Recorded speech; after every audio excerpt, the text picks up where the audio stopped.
Таң или қайырлы күн баршаңызға. Мен недавно болып тұрғаныма өзі түнгі таң сағат 5-6-таман сондайда жатқан болатын. Енді ғана тұрып, өз-өзіме келіп нормально жатырмын. В принципе, мен жазған видеомды ешкім түсінбей жатыр ғой, салған видеомды. Мен ешкім жамандағым келмейді, реально ондай нәрседен шаршадым мен. Жамандау деп те айтпаймын, просто ішімдегі қалып кеткен, былай айтқанда жанайқайым деп біліңіздерші. Бір қатты ешкім туралы да айтқым келмейді, бірақ дегенмен қазір көп деген андай қыздардан сообщение келіп жатыр да, негізінде маған қыздың енді жауы емес деп көбісі айтып жатады ғой, мүмкін сол үшін жіберіп жатқан шығар деп те ойлаймын. Біздің әлі официально ажыраспадық, бірақ дегенмен істеп жүргендер бар екенді. Просто сол нәрсе ішіме қатты ашып, енді тиіп кетті. Мен уже ешкімді бір жазғырғым да келмейді, ештеңе істегім келмейді. Қазіргі таңда болып жатқан ситуациялар өте көп нәрсені маған енді түсіндіріп жатыр да, негізінде. Әсіресе жалпы қасыңдағы ер адамға да сенбеу керек екенін түсініп жатырмын. Себебі, например, қазір маған қыздар жіберіп жатыр дедім ғой. Сол перепискаларды жіберіп жатыр негізінде Фархатпен.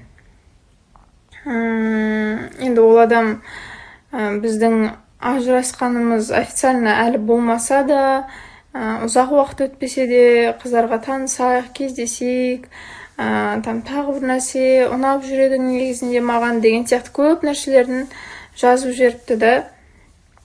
И соны ойлаймын, қалай ол ер адам сразу не істей алады, мен өзіне жазам ғой, қазір неме істемегеніне көп, как там, ажыраспағанымызға әлі біраз ғой деп ше, типа әлі ажырасқан жоқпыз ғой деген сияқты. И маған айтады да, типа мен өзімді солай алдап жүрмін ғой деген сияқты.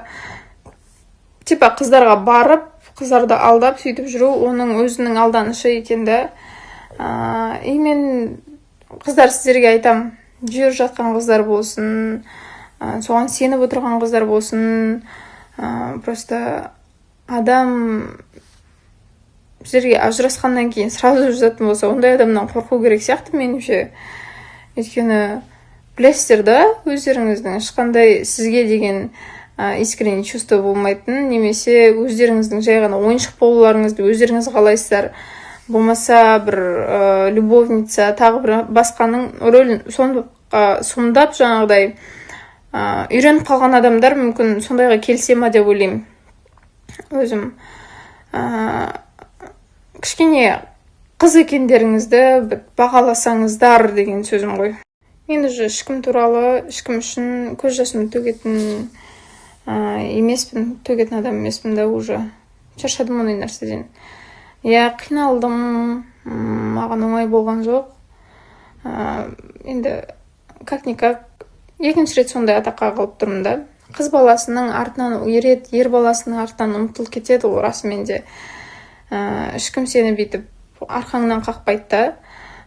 Сол себепті расымен де қыз баласының орны жоқ бұл өмірде. Бір ретінде сондай нәрсе салып едім.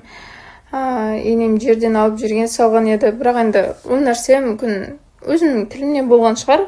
Сөйтіп қыз баласының орны жоқ деп мүмкін шамдарына тиген шығар, бірақ ол расымен екен да, оказывается. Сенің ешқай жерде орның бағаланбайды, сені ешкім түсінбейді да деген сияқты нәрселер ғой.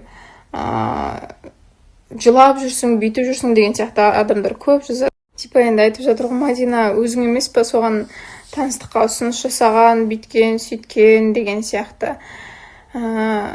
Ешкім ойбай мен айырылсам, мен ажырасам ау деп ешкім жаңағыдай рисковать етпейді. Мен көріп жүрдім жұмыста ол кісінің қандай кісі екенін негізінде. Бірақ енді үйленгеннен кейін бәрі по-любому басқаша болады ғой. Мүмкін давка болды ма екен, мүмкін басқа нәрсе болды ма екен. Осындай нәрсеге жеттік, осындай итогқа жеттік деген сияқты. Бұның барлығы жақсы нәрсе емес, мен де білем. Бірақ адамның күні адаммен дейді. Адамның күні адаммен. Мен де әлі бақытты болам. Мен әлі өзімнің өмірімді талай жетпеген жетістіктерге жетемін. Әлі мақсаттарым көп. Маған берілген екінші мүмкіндікті Маған берілген екінші мүмкіндік ол мен енді былай айтқанда Алла тағаланың сыйы деп білемін да. Себебі бәленбай уақыт тұрып қалу сол жерде, одан кейін комаға түсу, потом реанимацияға түсу, потом барып бірақ палатаға шығу деген нәрсе, білмеймін, Алла тағаланың маған берген сыйы деп ойлаймын. Мен енді бұл өмірмен рисковать еткім келмейді. Рисковать етпеймін да. Мен бұл өмірімді ең жақсы жағынан сүргім келеді. Маған берілген мүмкіндікті мен барынша пайдаланғым келеді. Мен ненужный нәрселерге босқа уақытымды жұмсағым келмейді. И сол себепті бұл нәрсе мүмкін точкасы болатын шығар барлығының. Барлығы все к лучшему. Барлығы жаңағыдай айтып жатырмын, все к лучшему. Еш нәрсе бекерден бекер болмайды. Бұл маған берілген мүмкін ажырасу да мүмкін екінші мүмкіндік шығар. Сен дұрыс жолға келмедің, дұрыс жол таңдамадың деген шығар мүмкін.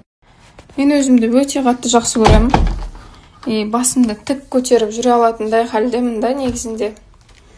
Ешкімге бір басымды иіп болмаса иіліп мен олардан бір кешірім сұрап басқа нәрсе